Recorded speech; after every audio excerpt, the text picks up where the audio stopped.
स्वागत है आप सभी का लक्ष्य क्लासेस के यूट्यूब चैनल पर। और जैसा कि आप लोगों को थंबनेल से ही पता चल गया होगा कि भारत ने आईसीसी टी20 वर्ल्ड कप 2026 का खिताब अपने नाम कर लिया। ये कारनामा करने के बाद में जब भारत के कप्तान सूर्य कुमार यादव की भी कप्तान सेंटनर को फ़ोन लगाते हैं और पूछते हैं, हाँ सेंटनर बताओ क्या हुआ।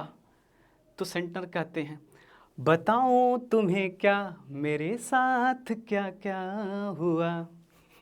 बहुत ही बुरा हाल हुआ। और क्या किया भैया, भारतीय टीम ने जिस तरीके से कीवी टीम की पिटाई किया है, चाहे वो गेंदबाजी की क्षेत्र हो चाहे बल्लेबाजी का क्षेत्र हो, हर फील्ड में हर मैदान फतेह कर दिया है। इस पूरी मैच की समरी हम आपको आज बताएंगे। बहुत ही आनंद आने वाला है भैया, वीडियो के साथ पे जुड़े रहिए। तो होता है ना कि क्या था कि भैया जब एक शाम भारत दक्षिण अफ्रीका से मैच हार चुका था तो गोगे भी बोल पड़े थे कि भारत का सफर अब खत्म हो चुका है। लेकिन वो कहते हैं है ना, दिल ना उम्मीद नहीं नाकाम ही तो है, लंबी है गम की शाम मगर शाम ही तो है। वो शाम गुजर गई और आपके अंदर अगर कुछ करने का जज्बा, जुनून, दृढ़ इच्छा शक्ति है तो आप बेशक ही कुछ अच्छा कर सकते हैं। मानो भारतीय टीम ने ये ठान के रखा था कि हम सभी को दिखा के रहेंगे कि भारतीय टीम की ताकत क्या है। और भारतीय टीम ने किया भी, एक बेहतर कमबैक किया है। उस मैच के बाद भारतीय टीम ने मुड़ के पीछे नहीं देखा। हाँ, संजू सैमसन की पारी जो पिछले 3 इनिंग से बहुत ही बेहतर ढंग से भारत को सहयोग किया है, उसके लिए संजू सैमसन को भी सैल्यूट है। और हमारे बुमराह तो आप जानते ही हैं किस तरीके से बुमराह का साथ टीम इंडिया में बना रहा है और उनके सहयोग के बिना कुछ संभव ही नहीं था। और बापू ने जब जब देश पे कोई विपत्ति आई है तो बापू हमेशा ही भारत के साथ में खड़े रहे हैं। है कि नहीं? चलो आगे देखते हैं क्या हुआ इस टीम में। तो जब मैच की शुरुआत होती है तो भैया गलती इंग्लैंड ने की थी, वही गलती न्यूजीलैंड से हो गई। हुआ क्या, टॉस जीतने के बाद पहले बल्लेबाजी के लिए भारत को आमंत्रित कर दिया। अब जब हमारे चीतों को लक्ष्य पता नहीं होता तो ये ऐसे लक्ष्य तक पहुंच जाते हैं जहां पे दूसरों का पहुंचना नामुमकिन हो जाता है। पावर प्ले में 92 रन बिना विकेट के नुकसान पे 6 ओवरों में ठोकाई कर देते हैं। ये संयुक्त रूप से पावर प्ले में किसी भी टीम के द्वारा बनाया गया सर्वोच्चतम स्कोर है। क्या इसके पहले किसी और टीम ने भी बनाया है? तो मैं आपकी जानकारी के लिए बता दूं, वेस्ट इंडीज ने भी 92 रन 6 ओवरों में बनाया है। और इसके बाद जिस तरीके से धुलाई होती है, संजू सैमसन करते हैं, अभिषेक शर्मा करते हैं और जो कसर बची रहती है आके ईशान किशन कर देते हैं। इन तीनों की अर्धशतकीय पारी के साथ भारत एक बेहतर स्कोर की तरफ आगे बढ़ रहा था। लेकिन तभी क्या होता है, 16वां ओवर आता है जिम्मी निशाम का। और जिम्मी निशाम ने क्या किया, भारत को एक बैकफुट पे लाने की एक बहुत बढ़िया कोशिश किया और 3 विकेट निकालकर भारत को बैकफुट पे डाल दिया। अब भारत सोच रहा था कि मुझे 250 स्कोर तक पहुंच पाऊंगा कि नहीं पहुंच पाऊंगा, लेकिन वही है ना, हारे के हरे नाम। अभी तो शिवम दुबे बाकी थे, कह रहे थे भैया हमको क्यों बार बार मुसीबत में ही भेजते हो, कभी तो हरफन मौला स्थिति में भेज दिया करो। हुआ भी, लेकिन है ना कि किसी भी खिलाड़ी के अंदर वो जोश और जज्बा होता है तो वो काम कर ही देगा। और शिवम दुबे को जब 20वें ओवर में जिम्मी निशाम को टारगेट करना था, ये वही जिम्मी निशाम है जिन्होंने 16वें ओवर में 3 विकेट लेके भारत की कमर तोड़ दी थी। लेकिन हाँ, शिवम दुबे ने 20वें ओवर में जिम्मी निशाम को छक्के चौके छक्के चौके की बारिश कर दी और 24 रन ले आए और भारत को एक बेहतरीन स्कोर में, एक महाकाय स्कोर में पहुंचा देते हैं, जहां तक न्यूजीलैंड का पहुंचना नामुमकिन था। कोई भी क्रिकेट में नामुमकिन तो नहीं होता है, लेकिन हाँ, मुमकिन करने के लिए तो बहुत कड़ी परिश्रम झेलना पड़ता।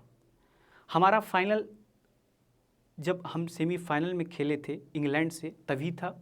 ये तो एक औपचारिकता मात्र थी, क्योंकि अभी वर्ल्ड कप के पहले न्यूजीलैंड से हमने 5 मैचों में आमना सामना किया था, जिनमें 4-1 से हराया था। और मुझे पता था कि भारतीय टीम बहुत आसानी से न्यूजीलैंड को मात दे सकती है। लेकिन हाँ, न्यूजीलैंड के 2 खिलाड़ी जो दोनों ओपनर हैं, चाहे वो टीम शेफर्ड की बात करें, फिन एनल, जब इनका दिन होता है ना, ये किसी टीम को नहीं छोड़ते, चाहे कोई भी टीम हो।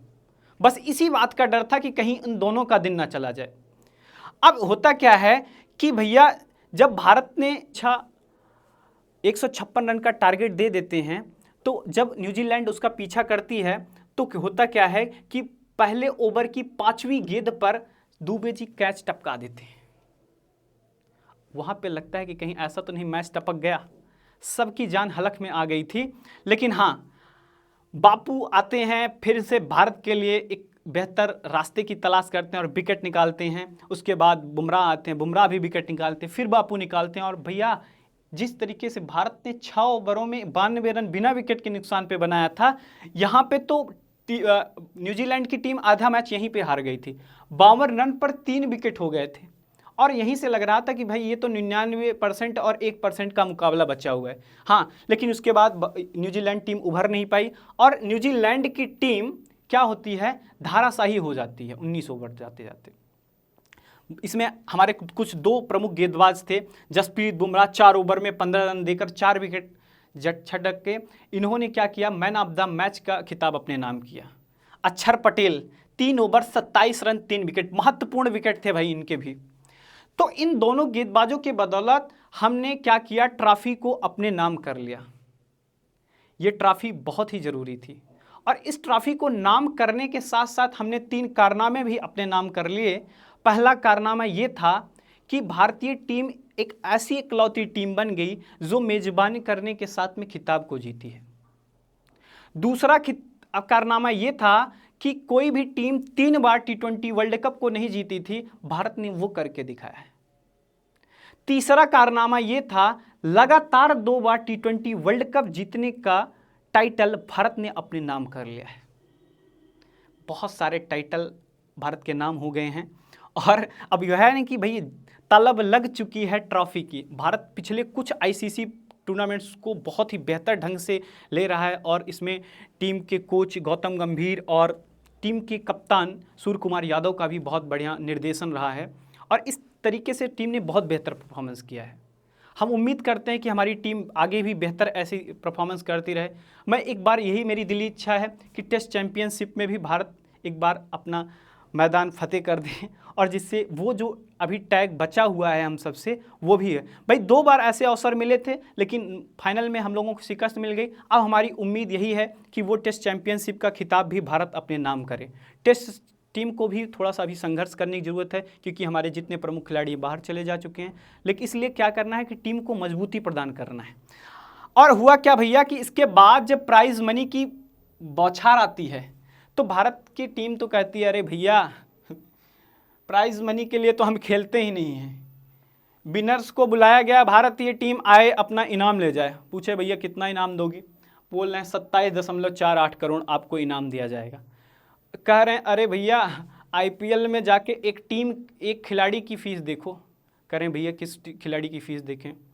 बोला गया कि भाई आप जाके ऋषभ पंत की फ़ीस देख लो, जिन्हें टीम इंडिया में जगह ही नहीं मिली है, आप उतना रुपए दे रहे हो।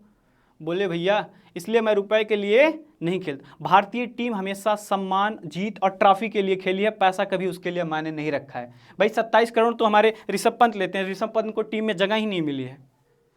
रनर अप को 14.65 करोड़ मिला है।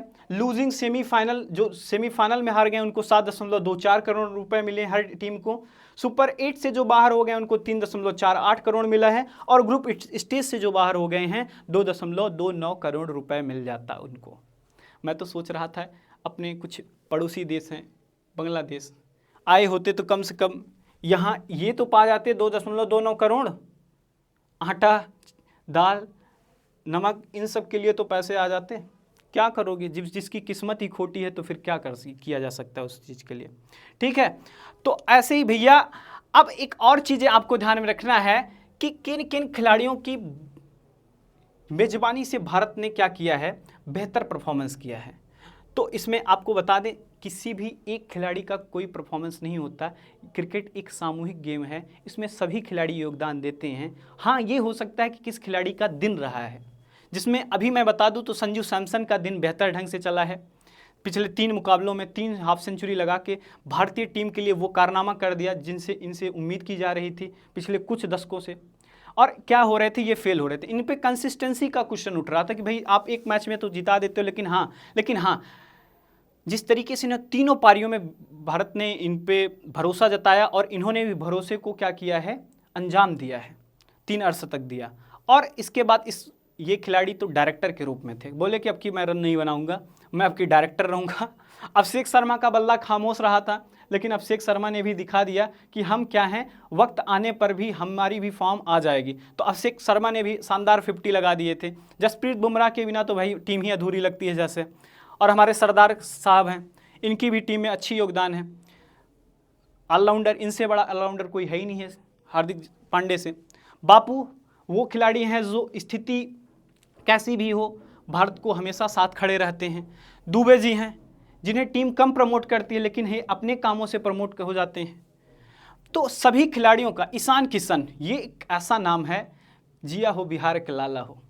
ये लड़का ना जब भी कोई मौका मिला इसने पीछे मुड़ के नहीं देखा, जीत पे जीत, जीत पे जीत लगाने में भारत के लिए हमेशा तत्पर खड़ा रहा।